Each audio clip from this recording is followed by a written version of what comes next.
sebenarnya banyak kan itu kita nih belum menemukan pola yang tepat, dan memang sebenarnya menurut saya memang perlu dukungan dari pemerintah juga dalam hal ini ya.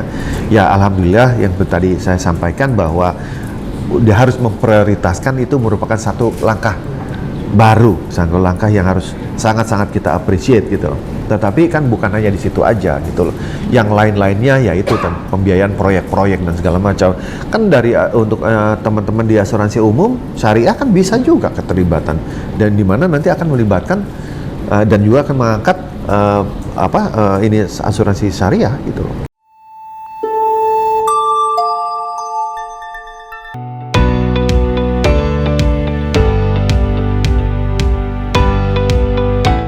Pak, Mas, kan di AXA ini kan Bapak sebagai Direktur Kepatuhan gitu Pak ya. Betul. Ini bersinggungan, kemudian bisa diceritakan bagaimana kemudian bersinggungan dengan asuransi syariah. Ya. Sewaktu di FWD sebenarnya saya juga yang ikut boleh dikatakan membidani asuransi syariahnya gitu.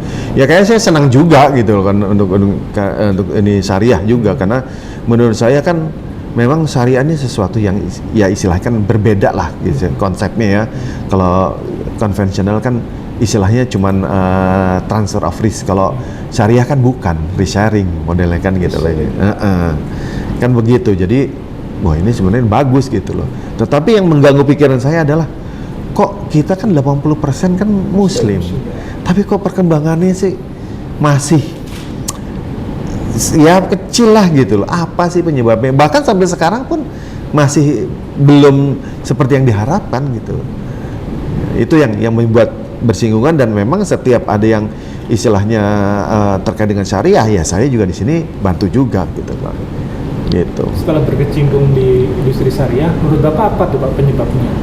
Nah inilah memang saya juga berdiskusi dengan teman-teman ya, apa sih penyebabnya? Ya memang salah satunya juga menurut saya literasinya. Ya, literasi memang satu tantangan yang nggak selesai lah. Ya, dan gini, kalau kita kan membuat proposisinya kan berbeda. Kalau kita beli asuransi aja, sekedar asuransi, ya ntar duit gue hilang. Kita bayar misalnya, taruhlah asuransi kesehatan atau asuransi kendaraan, duit hilang gitu. Tapi kalau yang namanya syariah kan berbeda. Uangnya kan kontribusinya masuk ke dalam dana tabaru yang merupakan milik pemegang polis, bukan milik perusahaan.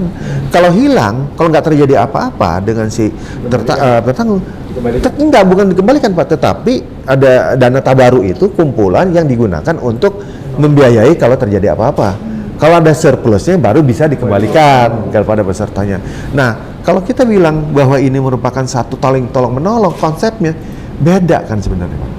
Ya, misalnya kita bilang, Pak ini Bapak lo beli ini tapi sambil menolong loh, karena konsepnya seperti ini.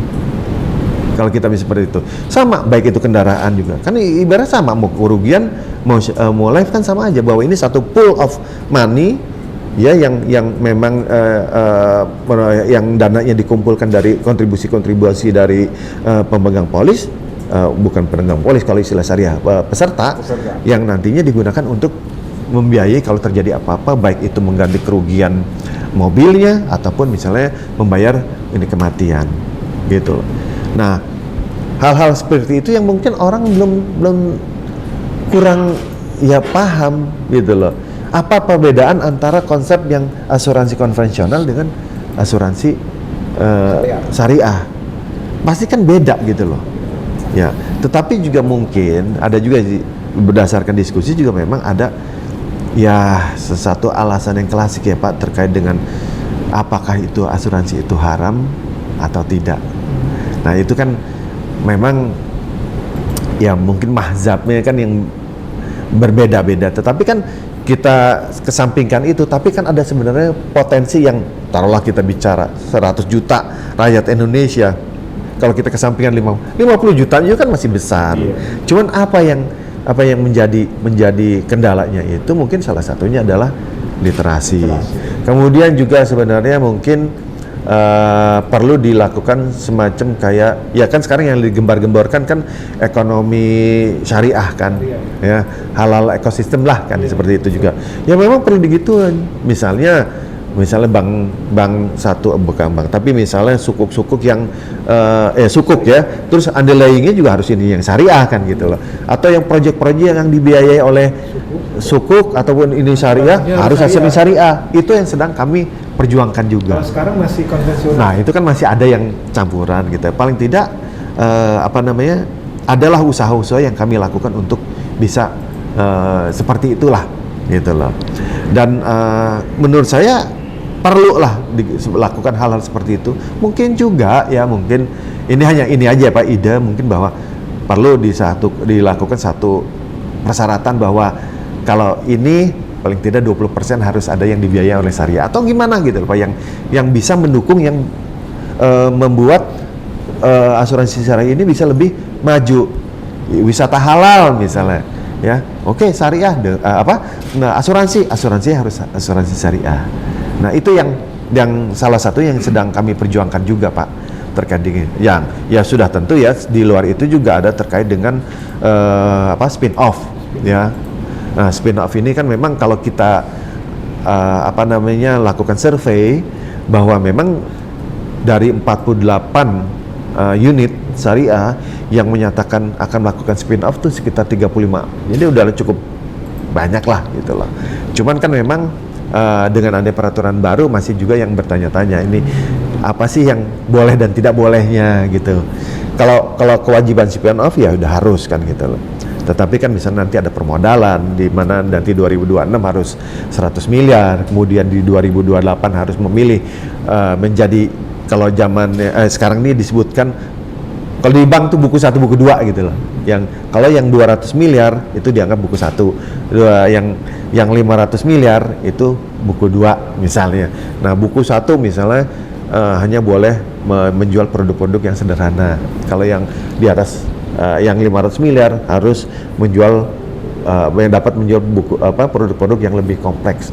Baik itu yang jiwa maupun kerugian gitu. Kembali ke soal literasi. Literasi ini kan sebenarnya masalah klasik Pak, nggak hanya di syariah tapi juga di konvensional. Nah, saat ini Bapak diamanahi sebagai ketua ASI. Dalam kepengurusan periode Bapak ini, apa yang akan Bapak lakukan untuk kemudian membuat literasi atau tingkat literasi khususnya di syariah itu bisa lebih. Nah itu memang ini seperti yang merupakan salah satu program saya juga ya, meningkatkan literasi dan edukasi kepada lapisan masyarakat. Ya memang kalau yang sekarang standar ini adalah ya pasti mengikuti apa dulu yang ada sekarang dulu ya. Apalagi sekarang ini saya kan baru di tengah-tengah baru dikatakan efektifnya gitu.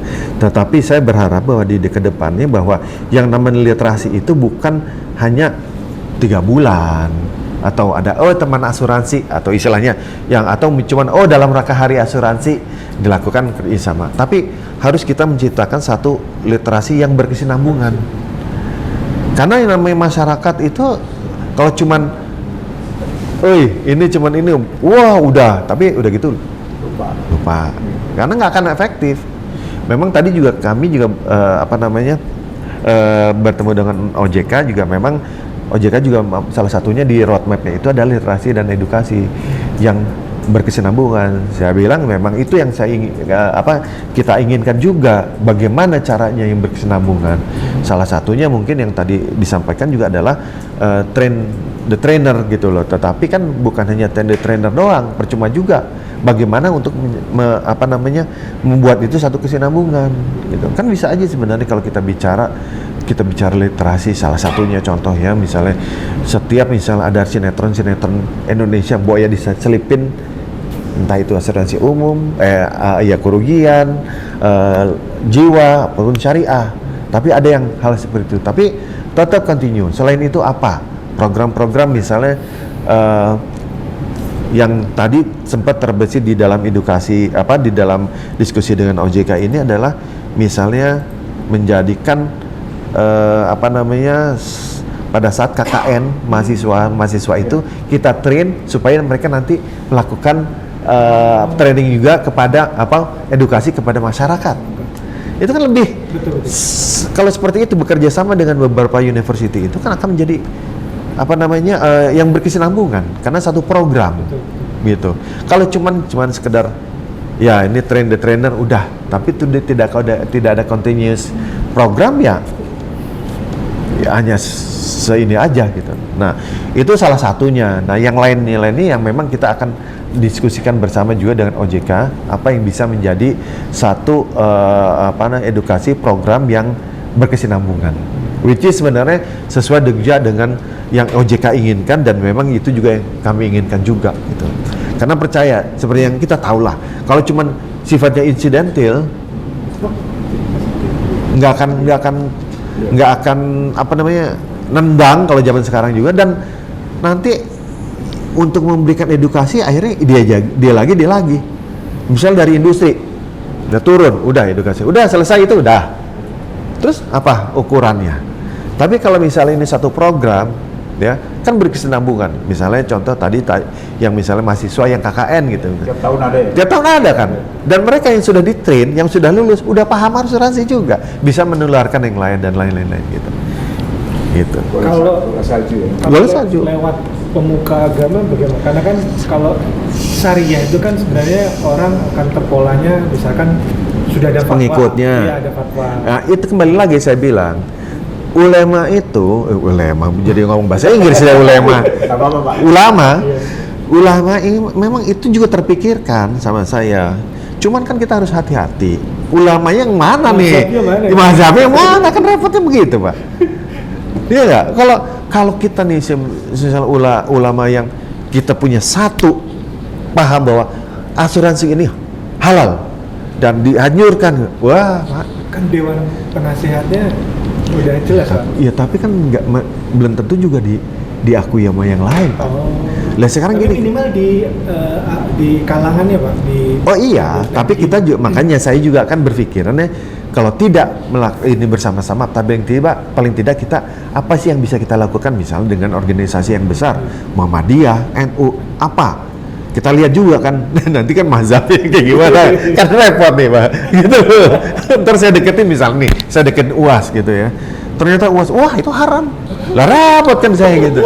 Tapi iya mungkin ini Pak, saya potong. Ya. Jadi mungkin karena gini, informasi bahwa di Timur Tengah itu ada asuransi gitu ya, asuransi syariah pastinya, itu nggak nyampe ke kita Pak. Banyak orang nggak ngerti, di Arab memang ada asuransi gitu. Jadi itu ada yang tanya seperti itu dengan polosnya. Tapi bukan itu juga Pak, bukan berarti bahwa apa yang di Arab itu merupakan di Indonesia bisa diterima Pak, jangan salah. Artinya kalau misalnya di Arab, katakanlah di negara mana gitu, mungkin nggak usah Abu Dhabi lah kan, mungkin di Saudinya sendiri ada gitu. Mungkin itu bisa disampaikan Pak. Enggak, ini uniknya Indonesia tuh bukan selalu yang apa yang diterima di Arab itu bisa diterima di sini. Tapi informasi itu juga belum nyampe Pak. Oh iya, benar. Tetapi nggak usah jauh-jauh lah kita ke Arab. Yang penting adalah sekarang inilah yang carilah, mungkin kita perlu bekerja sama mungkin dengan entah itu nanti DSN atau MUI bahwa ini merupakan yang halal gitu loh. Nah, gimana kerjasamanya? Mungkin MUI tidak perlu mengeluarkan statement bahwa asuransi itu halal, karena pada akhirnya belum tentu semua orang kan setuju dengan MUI juga. Kan seperti itu. Sama dengan saham kan Pak? Iya. Nah, makanya saya bilang lebih baik tetap kita lakukan pendekatan bagaimana caranya. Oke, yang misalnya yang kira-kira satu sepemahaman lah yang tidak menganggap bahwa asuransi itu haram, ya kita lakukan satu program apa yang bisa kita lakukan. Yang penting kan inklusi, bukan hanya asuransi juga Pak, tetapi yang namanya inklusi keuangan tuh seperti apa. Jadi mereka jadi melek keuangan, di mana akhirnya apa? Asuransi juga akan dapat gitu istilahnya. Tapi memang kerjasamanya harus terintegrasi gitu. Memang challenging inilah, tapi sebenarnya sesuatu yang masih kita bisa garap gitu. Cuman bagaimana caranya, ya itu yang kita pikirkan bersama, dan tidak bisa hanya satu program yang berhenti gitu. Misalnya saya lagi jadi ketua di AASI, jangan cuma pas saya ada, jangan, tapi tetap harus berkesinambungan. Oke. Pak, berikutnya ke yang ekosistem halal Pak. Nah, ini kan tentu yang kemudian menjadi salah satu penyebab kenapa penetrasi asuransi kurang begitu masif pertumbuhannya. Karena tadi Bapak mencontohkan sukuk yang underlying, misalkan proyek yang dibiayai sukuk kan harusnya underlyingnya juga ikut syariah gitu, tapi kan ternyata masih ada konvensional. Dan ini upaya dari AASI agar ini kan berarti kan nanti regulatornya adalah pemerintah ya, karena terkait dengan sukuk ataupun proyek-proyek strategis musik infrastruktur. Nah ini upaya AASI untuk mendorong agar istilahnya asuransi syariah itu yang diutamakan untuk proyek-proyek yang syariah. Sebenarnya gini, yang terkait dengan itu kita kan sudah pernah menyampaikan juga ke OJK. Dan kalau dia di pasal berapa ya? PJK 11 itu sudah ada yang bilang bahwa LJK ya. PJK yang menggunakan ini syariah harus memprioritaskan gitu loh. Nah, itu udah merupakan satu langkah yang bagus ya, yang maju gitu loh. Tapi kan ini harus kata-katanya harus memprioritaskan. Nah, gitu. Beda dengan belum memaksa. Belum wajib. Jangan bilang maksa, tapi wajib gitu loh, gitu. Harusnya wajib, Pak. Ya, kalau kita sebagai industri maunya kan seperti itu. Ya, tetapi itu merupakan satu langkah yang baik lah. Istilahnya kita harus appreciate apa yang sudah dilakukan OJK. Ya, memang kan ada hal-hal yang di luar kewenangan OJK juga kan gitu loh. Tetapi yang alhamdulillah bahwa sudah ada lah ketentuan seperti itu. Nanti kita lihat aja pelaksanaannya bagaimana. Mudah-mudahan ini juga akan mendorong industri asuransi syariah menjadi yang lebih positif. Tetapi di luar itu juga kami juga melakukan berbagai pendekatan usaha untuk bagaimana meningkatkan penggunaan produk-produk syariah ini untuk hal-hal yang lain gitu. Ya memang kan istilahnya kalau kita bicara lobbynya itu kan tingkat tinggi kan kalau kayak gitu. Tapi kami akan berusaha lah untuk mengatur. Kan bisa sama dengan MES dan segala macam. Gitu. Kita usahakan ya. Ini juga seperti yang saya bilang itu merupakan satu ini saya juga Pak, program yang saya ingin lakukan gitu loh. Kayak gitu. Oke, terkait outlook ke depan Pak, ini mungkin dari asosiasi ada proyeksi itu terkait satu penetrasi, terus kemudian pertumbuhan dari sisi kontribusi industri asuransi syariah seperti apa? Ya terkait dengan gini, kalau dari Life sendiri ya memang saat ini kan memang masih banyak yang menjual unit link ya, sudah pasti saya memperkirakan bahwa adjustment terkait dengan SEOJK 5 itu kan masih diperlukan lah ya, bedakan dengan yang dimana sekarang harus direkam dan segala macam, which is sebenarnya baik untuk kepentingan bersama lah, baik itu customer maupun perusahaan asuransinya gitu loh. Tetapi saya masih optimis bahwa secara keseluruhan pertumbuhan asuransi syariah ini akan menjadi lebih baik ya.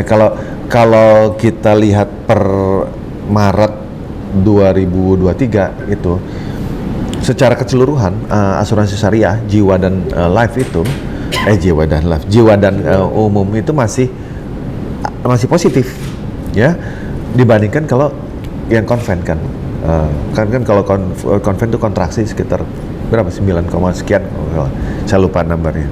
Tetapi diharapkan bahwa memang sampai akhir tahun ini akan menjadi lebih baik dengan supportnya ya tadi itu, misalnya dengan ya udah ada ketentuan yang prioritas itu, kemudian juga kita melakukan bahwa lobby dengan ekosistem halalnya itu digunakan masih bisa tumbuh lah istilahnya gitu secara keseluruhan. Kalau yang mendrive positif itu dari investmentnya atau dari apa ya Pak? Kalau investmentnya kan memang lagi nggak terlalu bagus kan ini, aset-aset banyak yang turun karena memang ininya juga market nggak begitu bagus juga kan gitu loh. Tapi yang memang kalau yang paling tumbuh ini year on year ya per Maret itu memang dari kerugiannya ya, tetapi tidak bisa terlalu mengoverride apa yang kontraksi yang di live. Tetapi dengan kombinasi seperti itu masih boleh dikatakan masih tumbuh lah untuk secara keseluruhan ini asuransi syariah. Pak Sus, tadi kan sudah sudah ada lah program-program yang ditangani Pak Jalil dan Pak Anies. Ya. Dibuat ini enggak kan 3 tahun periodenya ya Pak ya? Iya. Apakah tahun pertama mau ngapain, kedua, ketiga? Nah ini Pak, ini yang kita juga dalam proses penjabaran itu. Ini tadi kita diskusi program-program apa aja yang kita lakukan gitu loh. Karena kan sekarang dengan ada roadmap OJK kan kita harus juga selaraskan dong, jangan sampai ntar ininya nggak sesuai dengan roadmap kan kita juga percuma gitu loh. Nah itu ini baru tadi pagi Pak, saya dari jam 9 tadi sampai sebelum ini nih kita diskusi nanti apa program-program apa yang bisa kita lakukan untuk industri asuransi ini Pak. Bisa di-spill Pak? Kenapa? Bisa di-spill? Ya belum Pak, orang lagi masih diskusi. Itu yang tadi yang saya sampaikan, itu salah satunya adalah hal-hal seperti itu. Gitu. Nah nanti untuk pematangan ini memang kita akan lakukan bersama, masing-masing istilahnya bidang akan menyampaikan program kerja yang kita lakukan bersama. Gitu. Tapi yang jelas bahwa terkait dengan spin-off syariah itu ya kita kan sudah dari kemarin juga negosiasi dengan OJK juga lobby ya dengan OJK juga seperti tadi Mas Aris bilang yang threshold tertentu yang tadi awalnya kan begitu, tapi kita disampaikan bahkan waktu dalam satu meeting sebelum saya jadi ketua ASI saya sudah bilang sama Pak Tatang terkait dengan permodalan kenapa enggak ini ke OJK bilang aja mungkin instead of kita diwajibkan untuk memberikan bermodal sekian, kenapa nggak dibikin kayak bank? Saya bilang bahwa untuk yang modalnya sekian hanya produk ini boleh dijual, yang udah mau yang produk yang lebih complicated boleh ini dijual. Saya waktu itu pertama kali meeting saya bilang gitu loh, jadi ternyata saya bilang loh kok keluar seperti ini gitu. Jadi memang udah sejalan dengan apa yang saya pikirkan gitu loh, karena saya mengerti OJK kan namanya regulator ya, nggak bisa kita memfrontal bahwa OJK maunya begini kita maunya B, enggak lah, pasti harus ada titik tengah yang bisa sama-sama bukan menguntungkan sih, tapi ada titik tengah lah gitu, ada yang kita korbankan tapi ada juga yang kita harus lakukan gitu. Nah hal-hal seperti itu program-program lain yang saya juga untuk terkait dengan ASI juga misalnya laporan-laporan yang ada di ini saya adalah bagaimana data-data ASI itu bisa terkumpul sekarang gitu. Jangan hanya mengandalkan OJK gitu. Nih saya udah bilang, saya udah tugaskan dari kepala bidang keuangan, saya bilang ini loh, pokoknya kita harus punya data yang diperlukan oleh anggota. Misalnya misal kalau bisa nih dalam satu region misalnya di Sumatera produk apa sih yang biasa dijualnya yang paling banyak misalnya di Irian apa gitu, jadi bisa bahkan per wilayah pun ada gitu loh. Jadi kan bisa gini, ini loh kita sebarkan nih anggota, lu perlu data apa nih, ini kira-kira data seperti itu kan bisa untuk mereka-mereka yang misalnya di bank assurance misalnya ataupun di agency. Oh nih kalau orang-orang Sumatera nih seneng ini ternyata nih produk-produk nih yang pendidikan ada, jadi kan akan membantu anggota kan nih. Itu yang cita-cita yang saya inginkan gitu. Jadi data yang kita kumpulkan dan kita olah agar bermanfaat untuk anggota. Karena kan dari anggota untuk anggota gitu loh. Gitu. Kalau AUI dan AJI kan sudah rutin Pak paparan data kinerja anggotanya. ASI ya ini yang saya lagi ini kadang-kadang memang sekarang masih pada nakal juga sih diminta datanya, susah bener. Nah tapi nanti kita akan memberikan sosialisasi lah ya, kenapa sih pada susah gitu loh ya, apalagi dalam rangka persiapan spin off ya kita harus memberikan data yang ini doang buat kita gitu. Ini kan pada akhirnya kan bukan buat kita doang ngumpulin gitu loh, tapi juga buat anggota juga, kita kan bukan sekedar ngumpulin data terus siapa lagi. Enggak kan, pasti kan buat anggota ya, konsumsi publik ataupun mana gitu. Makanya saya pernah nyarankan juga Pak, kalau bisa misalnya dari media asuransi punya pengolahan data juga yang bisa digunakan oleh data pembanding industri. Itu kan cakep itu di benak saya Pak. Bagaimana nanti pelaksanaannya tergantung teman-teman juga Pak, saya kan nggak bisa kerja sendiri. sejauh mana data itu mereka paparkan kan, misalnya di website-nya.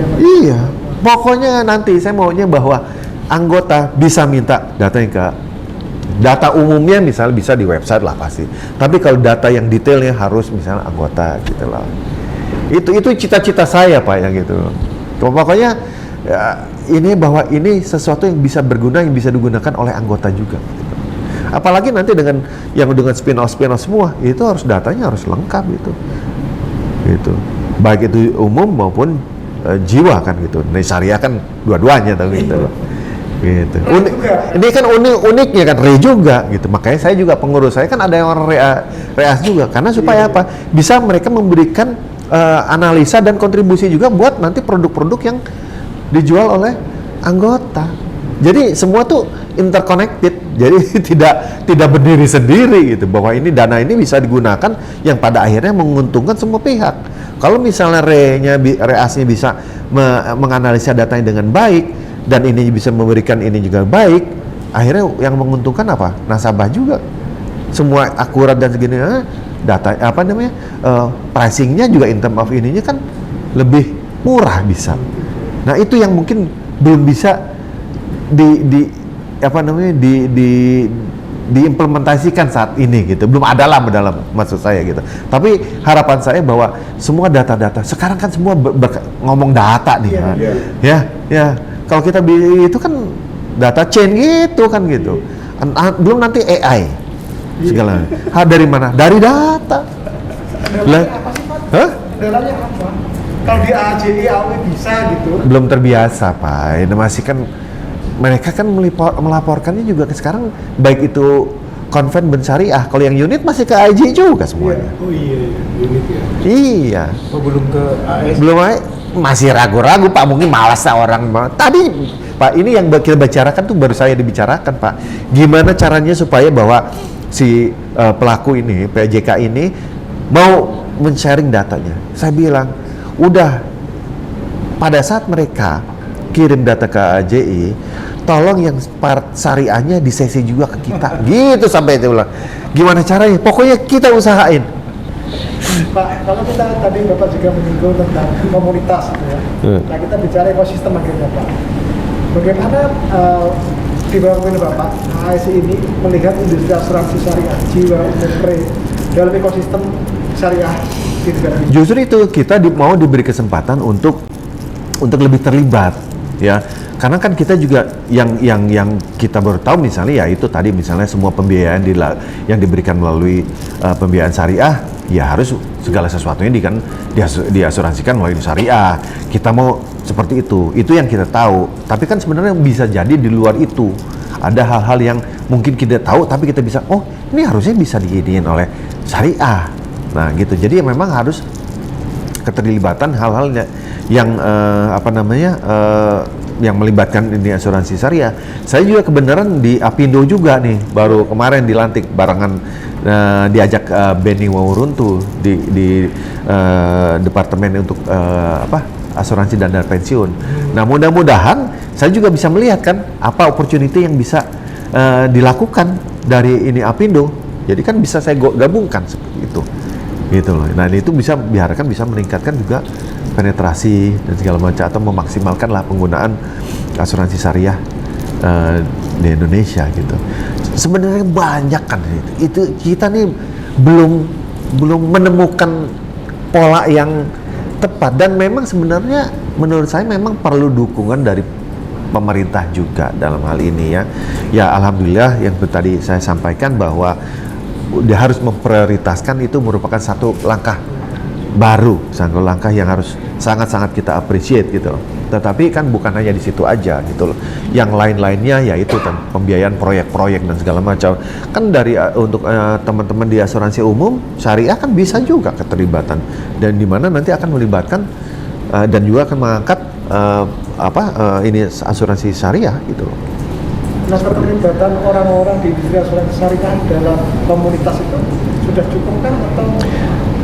Ya belum lah pasti Pak. Cuman kan memang kita belum juga melihat mana yang tepatnya ya seperti apa approach-nya. Nah makanya kan di tempat kita juga ada yang untuk umum dan jiwa. Nah diharapkan bahwa nanti dalam hal in term of communication atau literasi edukasinya juga mana yang bisa dilakukan untuk yang terkait dengan produk umum ataupun produk jiwa gitu. Karena kan ya kembali uniknya dari asuransi syariah ini bukan satu line of business aja kan. Jadi dua-duanya kan tergabung di dalam asuransi syariah. Kalau AAJI kan ya pikirannya cuman jiwa umum ya umum doang. Kalau ini kan kita umum dan jiwa. Nah, udah gitu syariah pula. Makin ini aja kan gitu loh. Kayak gitu. Ini yang memang unik gitu, dan makanya kita juga kan sekarang juga AASI juga kan berusaha bekerja sama dengan asosiasi di luar negeri, di Malaysia, supaya kita bisa lihat opportunity apa sih yang di sana bisa dan kita bisa terapkan di sini kan gitu. Karena kan ada contoh ini apa namanya istilahnya success story-nya di sana gitu. Barangkali kita juga kan sekarang udah ikut AIC juga tuh, Asia Insurance Council ya.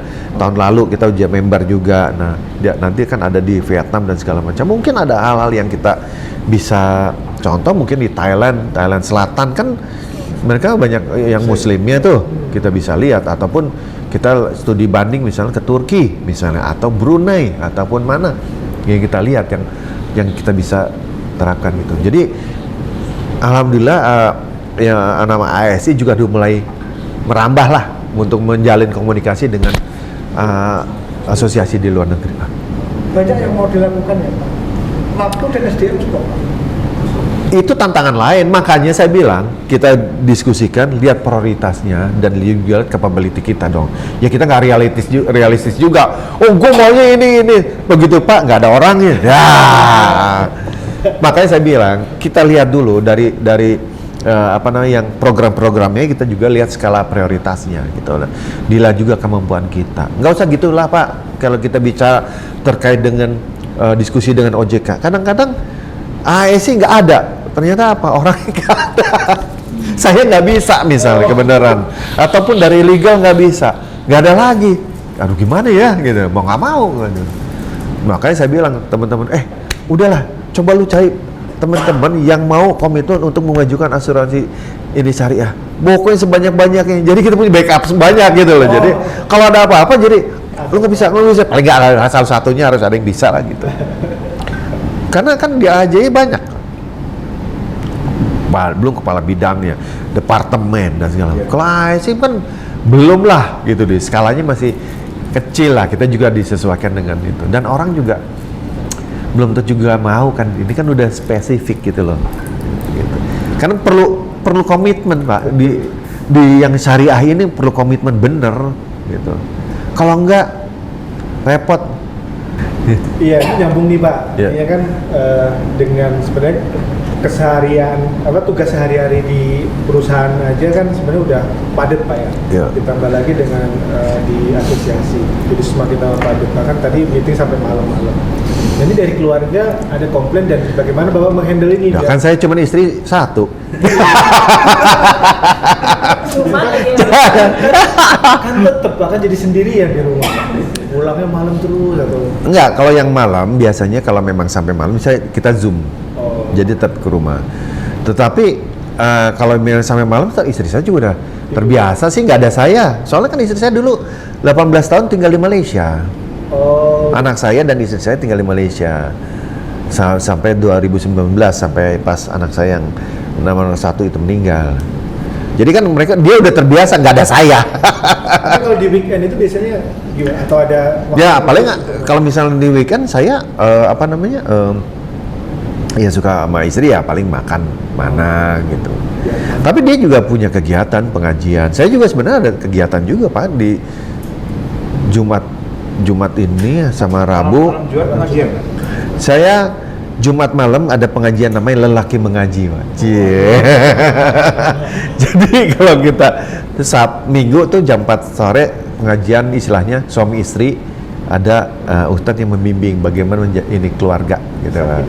Ya. Terus Rabu saya ada pengajian, nanti malam juga sebenarnya ada pengajian kataman gitu. Terus Jumat Lelaki Mengaji itu bagaimana jadi muslim yang baik, bagaimana jadi pensucian jiwa, dan wah keren lah Pak, pokoknya saya juga pusing juga sebenarnya. Anggotanya bukan orang asuransi? Bukan orang asuransi. Ada yang dari Kanada, ada yang dari Malaysia, lewat Zoom. gitu ya. Makanya bagusnya Zoom tuh sekarang bisa dari mana aja gitu. Tapi terus terang itu yang salah satu juga yang sekarang ini yang membuat saya menjadi manusia, berusaha menjadi manusia yang lebih baik gitu. Gitu. Makanya juga ini dia aktif di ASI juga kan salah satu ini. Ya memang itu. Ya. Nah Sabtu, jadi gini, kalau saya Rebonya itu ngaji saya pribadi dengan ustadz saya. Kalau yang Kamis Kataman dengan ustadz saya, tapi teman-teman yang dulu pernah tinggal di Kuala Lumpur. Lelaki itu. Enggak, yang Jumat laki. Ya. Nah Sabtunya itu juga tadarus, ya, dengan yang dari Kanada, dari Malaysia gitu. Jadi Itu orang Indonesia apa orang bule juga? orang Indonesia. Oh, Indonesia. Ya, ada yang satu bule tapi kemudian sibuk jadi nggak ini juga gitu. Sebulan berarti berapa kali hatam, Pak? Ya kalau yang barengan sih, kalau yang barengan Yang itu barengan, boleh dikali ya seminggu sekali. Seminggu sekali. Tapi kalau yang sendiri saya ya insya Allah sih sebulan sekali gitu. Gitu. Karena saya punya target juga satu hari 1 juz, Pak. Pas ya. Pas. 30. Tapi kadang-kadang ya itu. Februari ya. 29. Ya itulah godaan tuh ya Pak, kalau zamannya COVID gitu. Wah semangat itu di rumah gitu. Tapi sekarang udah kerjaan, waduh, udah. Tadi malah saya targetan satu hari 2 juz Pak. Nah itu Bapak di sela-sela gimana nih ngaji, Pak? Kan bisa abis subuh Oh iya. paling nggak misalnya setengah juz. Terus misalnya dari rumah ke kantor kurang lebih 4 sampai 5 lembar. Seperempat juz. Sisanya habis maghrib nunggu isya. Gitu. Jadi setiap waktu ada itu. Iya. Karena kalau nggak gitu Pak, Emang benar. nggak akan bisa kita. Kan kalau keren ini Pak, kalau saya ikut dakwah adalah jangan menunggu waktu luang, tapi luangkan waktu untuk Al-Quran. Karena percaya Pak, itu saya alamin sendiri Pak, bahwa kalau kita nggak meluangkan waktu, nggak akan pernah ada. Dan itu sebenarnya misal kita mengutamakan Al-Quran dibandingkan kerjaan kita sehari-hari. Kalau kita mengutamakan Al-Quran, kerjaan kita akan mudah. Contoh nih Pak, ada mujizat berapa kali. Kan misalnya mau presentasi, waduh ini belum latihan nih, tapi belum ini juga. Ada tilawah juga. Besoknya Pak, aman, lancar. Memang, Walaupun persiapannya nggak maksimal. memang itu Pak, di hidup ini memang nggak ada yang kita banyak kayak kadang-kadang yang aneh-aneh yang nggak gaib. Kalau kita nggak ini memang nggak gitu Pak. Otaknya memang kita nggak mampu. Nggak mampu. Itu sih berapa kali Pak, kayak gitu-gitu tuh dimudahkan aja Pak. Jadi ya, Makanya sekarang kan kalau orang-orang yang hafal Al-Quran, saya sih kalau untuk hafalan maaf aja belum. Itu kan untuk belajar yang lain itu kan nggak lebih gampang. Kan Al-Quran dibaca dengan tajwidnya dan segala macam harus benar. Apalagi cuma ngapalin yang lain-lain sifatnya itu kan lebih jago. Itu adalah mukjizat yang saya rasakan ya Pak dengan seperti itu. Dan salah satunya juga yang untuk bisa yang membuat hati saya tenang, yaitu menghadapi kerjaan sehari-hari juga tidak gimana gini. Nah, saya bilang tenang aja, minta tolong sama Allah, pasti akan dimudahkan.